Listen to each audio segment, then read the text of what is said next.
Nice to see you again. How many years is it this year? It's the 17th year. Okay, what is the theme this year and why did you choose that? Well, it was supposed to be our 16th season. Oh yes. So Tutti Frutti for Sweet 16. Oh. But yes, that marketing angle has gone away. Because of COVID, we repeated a year. Seriously, I wanted to get back on brand. Mm-hmm. We had done a season of Tennesse Williams and censorship, which involved other playwrights. Which we loved. We did a thing with the Japanese playwright Yukio Mishima, which really stretched our audience happily. And I thought it was important to return now to why bother to do a Tennesse Williams festival at all. This is the first time since 2006. Since the first year that it's You've done all all Williams. And I wanted to show the range of material from the 30s to the early 80s. And that the reason that it resonated was because there was such a depth of material. Yeah. So, Tutti Frutti with the emphasis on fruity. Fruity. But so you're doing a big mix. You're doing famous pieces like A Cat on a Hot Tin Roof, but with a twist. Yes. We're doing Cat on a Hot Tin Roof in Town Hall. And we've done Cat on a Hot Tin Roof in Town Hall. But we're sitting the audience in a different part of Town Hall, which you'll have to come and see. It's with an ensemble of 6 very talented people, and 6 to do the whole thing. And we're doing the whole thing in 2 hours, and we're not really making any cuts to it. And we're very excited. We like to take these classic plays and show them to the audience in a way that gives them respect by treating them as if they were written yesterday. Without changing the words, to say this is relevant in a way you couldn't even imagine. I wasn't around, but I know it's the 75th anniversary of Streetcar, and you've got those wonderful South Africans coming back. Yes. Tell me about them. This will be their 10th year. Wow. And so we really have an experience, and by we, I mean our audience has an experience with them. And they wanted to do this Streetcar. They had an idea of setting it 10 years after the action of the play, which I thought was interesting. Which is when? Oh, well, it would be if the play takes place in 1948, it would be in 1958. But more than that, it's that it's in an asylum. And that this is Blanche projecting onto the asylum what happened to her, which is an interesting way to do a take on this classic material. And the material is phantasmagoria. We forget because of the movie, with its realism, how much of the play that Williams wanted to play like a hallucination. Yeah.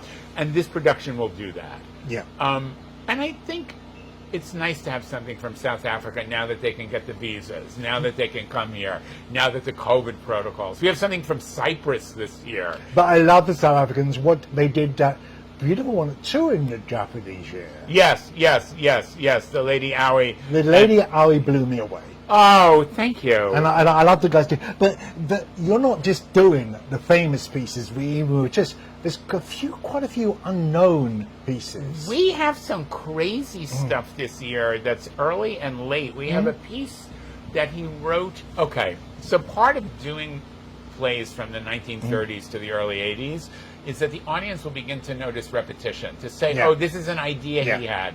So in the early 30s, he wrote a play which begins with a wife who's besotted by the sight of her beautiful husband who's lying down. That's how the play begins. She's just staring at him, and he's ignoring her. So that play is called The Magic Tower. And you see that image in Cat on a Hot Tin Roof with Maggie and Breg. No one knows Magic Tower, and it's coming from the Republic of Cyprus in a production with Greek songs and English dialogue. We have a crazy play from the late 70s, early 80s called The Peaceable Kingdom, which it's about a nursing home strike with some very unwoke seniors that have to be taking, very cranky people, because of the strike, their children have to come take care of them. And that, of course, because it's set in a nursing home in Queens in the 70s, is being done as a Chinese puppet show with live... Naturally. Of course! It's the Tennesse Williams Festival! By a wonderful puppeteer called Pandora Gastelum, who has her own nutjob puppet theater called the Mudlark Public Theater in New Orleans, and they're coming. And it's like the Cypress thing. Pandora came to us last year as an actor. Yeah. And she has her own theater. So she's bringing her theater this year. What's nice about the festival is we have a sophisticated audience who can put up with this. Experiments. Yeah, yeah. But so tell me about, I'm going to talk on Saturday to Amy Jo Jackson. She's singing away through this. So tell me, before I speak to what I read about Amy Jo Jackson's show. Yeah. And we have some friends in common, and I emailed her and I said, I don't know when, I don't know how, but I want you at the festival. Mm-hmm. And Amy Jo wrote back to me and said, I've always thought this musical thing should perform at the Tennesse Williams Festival. So then she's busy, and her schedule was complicated. So we waited a year. And then COVID came, and I said to her, I'm going to call you January 2nd. Mm-hmm. So I did. And she came last year and performed 15 minutes at the gala. And the audience at the gala fell in love with her. So but you're not telling me what she sings. Oh, well. Not too much, because I'll be talking to her, but what does she sing? What's this show about? She has the brilliance to assign Broadway showstoppers to every major female character in a Tennesse Williams play. Mm-hmm. So Serafina has a song from The Rose Tattoo. Amanda, the mother, has a song from Glass Menagerie. Catherine from Suddenly Last Summer has a song. There's a lot of Sondheim. There's the great hits of the American musical canon as if they were sung by Tennesse Williams heroines. This is a brilliant idea. It's a brilliant idea. I'm so excited about it. And she delivers. Yeah. She can really belt this stuff. And Brian Nash, who accompanies her on the keys, can really play. So it's like our burlesque show.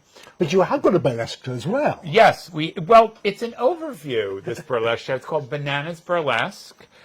Anyone who saw Lefty Lucy take her straitjacket off as Blanche Dubois and swing it over her head will want to see that again. Yeah. And I invited Lefty to come and do that and to riff on the other shows of the festival.